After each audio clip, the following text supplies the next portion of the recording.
We salute pioneers who pushed our nation towards greater justice and equality.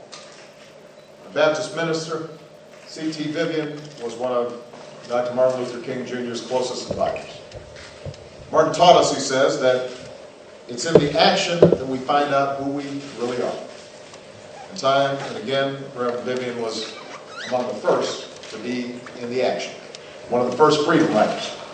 In Selma, on the courthouse steps to register blacks to vote, for which he was beaten, bloodied, and jailed.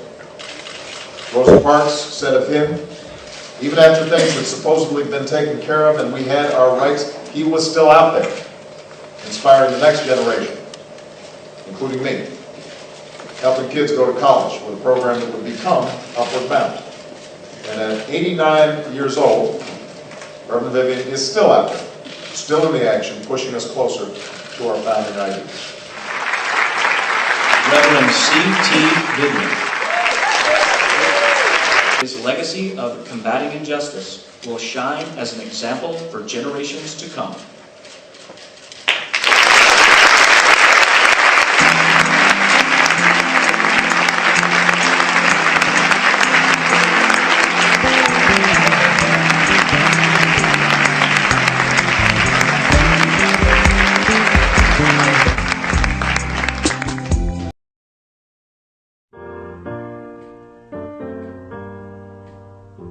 The Reverend C.T. Vivian, minister, author, revolutionary, a champion of the American Civil Rights Movement. If we're wrong, why don't you arrest us? A man willing to die for freedom. Steadfast in his mission to register black people to vote, Dr. Vivian made international news in 1965 when he confronted Dallas County Sheriff Jim Clark on the courthouse steps in Selma, Alabama. You can't keep anyone in the United States from voting without hurting the rights of all other citizens. Democracy's built on this. This is why every man has the right to vote, regardless.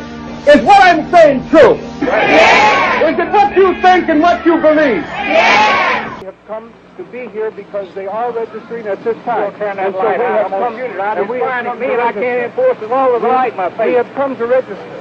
And this is our reason for being here. We're not disappointed. You can arrest us. Don't keep that man. You don't keep that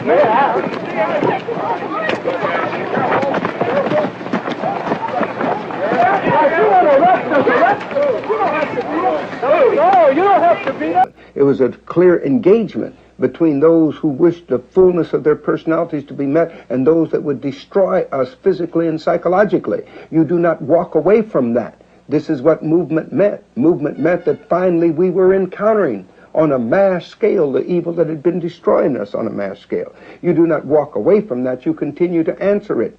If we're wrong, why don't you arrest us? It's a matter of facing your sheriff and facing your judge. We're willing to be beaten for democracy. And you misuse democracy in the street. You beat people bloody in order that they will not have the privilege to vote. You beat me in the side and then hide your blows. So I don't need to leave.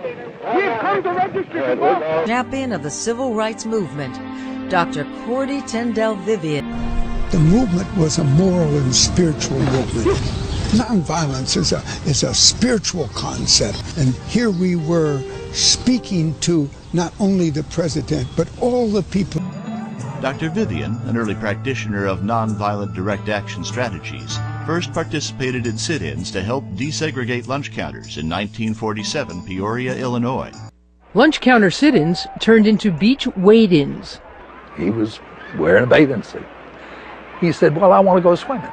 Well, the Klan was waiting.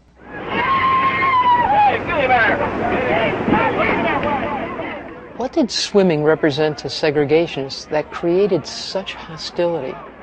Fear. From his roots as a Nashville community leader, his appointment by Dr. Martin Luther King Jr.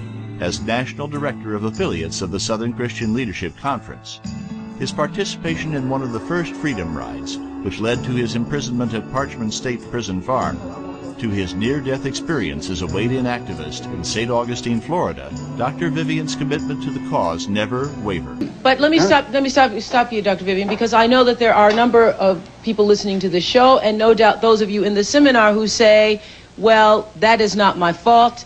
and the opportunities have been given. 44% of black children live under the poverty level right now.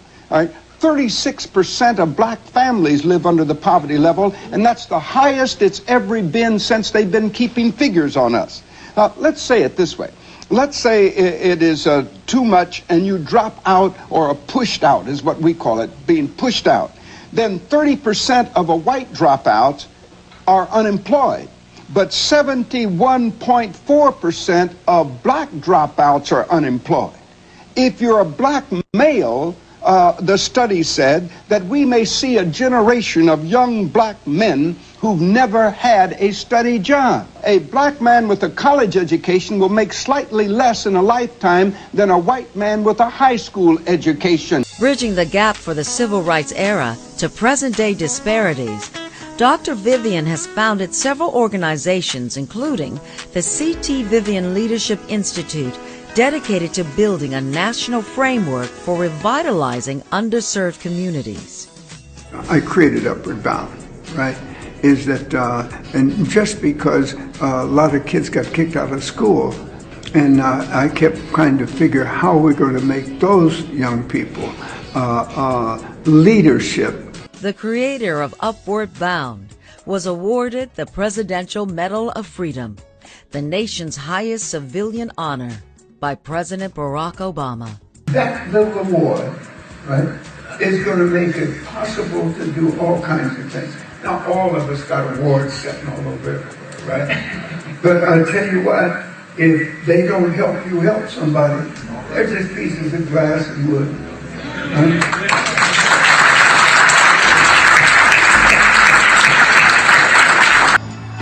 A seminal figure in the fight for racial equality, Dr. Vivian has created a bridge from the civil rights era to present day. He continues his work battling racism, poverty, and violence as president of the SCLC, inspiring the next generation to lead. Today at 88, Dr. Vivian remains an undeniable force for change. Dr. Vivian